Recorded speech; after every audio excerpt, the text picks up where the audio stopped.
tonight with a bit of a battle of the sexes. So, men, give me a cheer! Women, give me a cheer! Another one. Men, roar like a lion!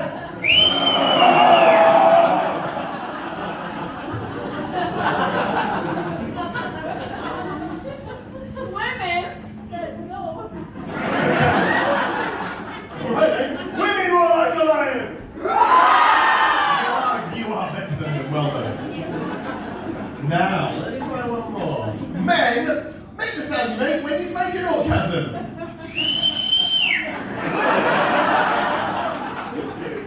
Women, make the sound you make when you fake an orgasm.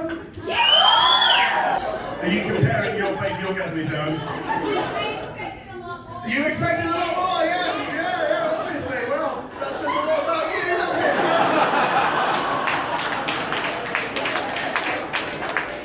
Hi guys, my name is Steve.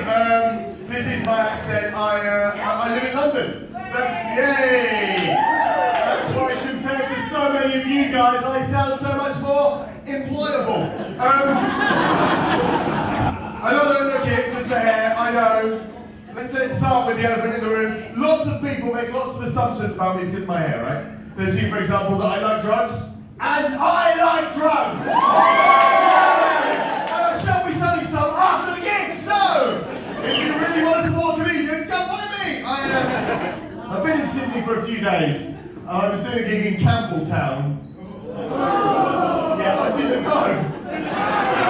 I was doing a gig in Campbelltown about 3 nights ago, and afterwards I was outside and I was having a cigarette. The guy walks by, he sees my hair, and he's like, "I can tell that you like weed because of your hair." And I was in such a good mood, I said to him, "Oh yeah, well, I can tell you like meth because of your teeth." Also, I should have done this at the beginning actually. Over the course of the next few minutes, only really pay attention to this eye because it's the only one that works. I've got a lazy eye basically. So this eye works, but this eye, pointless and embarrassing. It's the Prince Andrew of my face. My wife loves the fact her husband has got a lazy eye. She uses it as an excuse not to give money to charity. She tells people she's already doing her bit. Right. Also, people think my look that perhaps I'm mixed race. I'm not. I live in London, but I'm originally from Malta. Do we know Malta here at all? Yeah. No, tiny little Mediterranean island. I'm the youngest of 3 kids. So my brother, 12 years older than me. My sister, 10 years older than me. And then there was me. Very obviously an accident, especially when you consider the fact my dad had had a vasectomy 2 years before. I know, my miracle baby! It's what my mum calls me, then she coughs nervously and leaves the room. But I do kind of consider myself to be mixed race because I did the Ancestry DNA thing. And according to Ancestry DNA, I am 25% West African. According to my mum, I should just fucking shut up about it.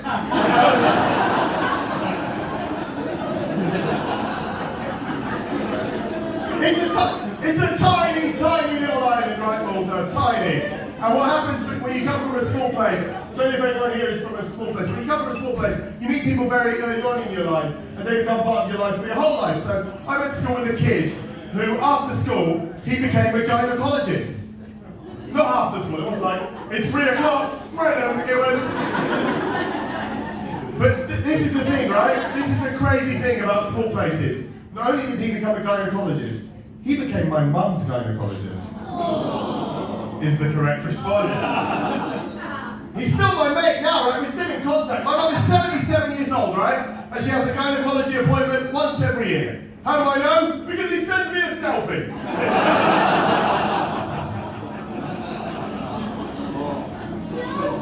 Yes. I'm also married. If you're married, yeah, been married for 12 years to an Aussie girl, actually. Yeah. Yes, proper hippie, my wife. She has never shaved her pubes. True. Let's go. Fluffy Carol.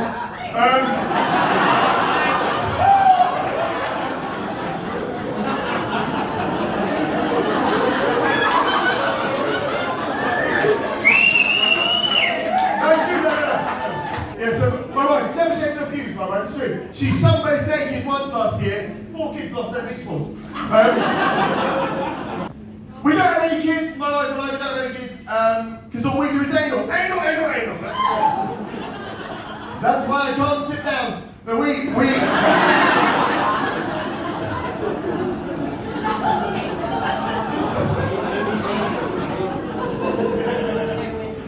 don't have any kids, because when we first got together, we didn't think about it. Then I started doing comedy full time, and as a comedian, I don't earn enough money to have kids. I'm not being funny. That's probably why I don't earn enough money to have kids.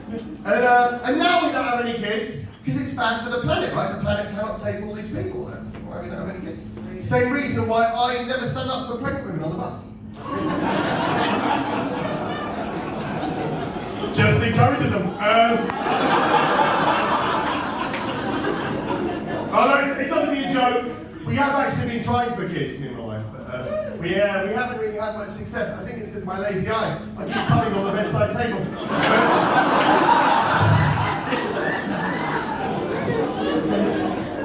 I love being in Australia. You guys are great. Give yourselves a round of applause. I love being in Australia. I'm here until tomorrow, then I go off to Melbourne and do some shows there. And it's so I was in Australia many years ago. I came here to try to pull chicks when I was single. And somebody suggested when I got here that I should go to the Gold Coast. Someone actually told me that women from the Gold Coast, they're kind of the equivalent to the Essex girl in England. Yeah, is that true? Yeah, right. I used to live in Essex. I used to have a girlfriend from Essex. I used to do some jokes about Essex girls. Then somebody stopped me. They said, "Don't joke about people from Essex. That's not very nice." Someone actually told me it's a bit racist. That's rubbish, right? Because orange is a race. Anyway, Anyway, back to the Gold Coast story. I went up to the Gold Coast. I went up to Surfers Paradise to try to pull. And I met this girl in a pub. And a couple of hours later, back at her place, and we're getting really intimate. And all of a sudden, she starts breathing really heavily. I'm like, I'm obviously doing something right. She was actually, I'm having an asthma attack. So I said, "Oh my God, what should I do? Should I go down there?" She goes, "No, carry on. Once you're done, I'll find my inhaler." Are you sure? And this is Surfers in a nutshell. She goes, "Yeah, I do this all the time." Now, I don't know if anyone here has ever had sex with someone who's having an asthma attack, sick, a bit like the man of the world together. I'm looking at it, it's fucking scary, right? I want my right side to roll back. I'm like, oh my God, I need to end this shit right now. So that's when, for the first and only time in my life, I decided to fake an orgasm. So I did the fake orgasm sound, much like yours, them up there, and I rolled out of her. But as I rolled out of her, guys, my condom came off. So we started to freak out. So I'm like, oh my God, she's going to realise that I faked an orgasm. She's going to get upset. She can't get upset. She's having an asthma attack. I can kill her. What can I do? What would you do, Sarah? Run! Run!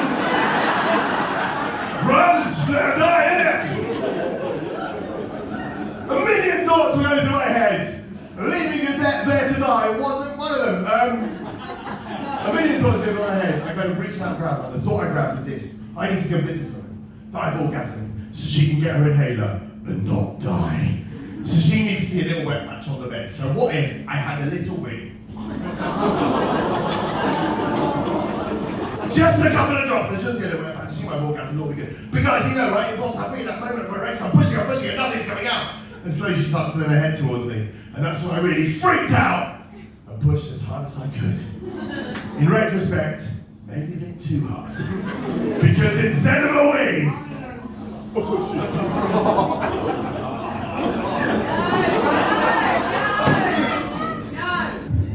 a tiny little poo came out.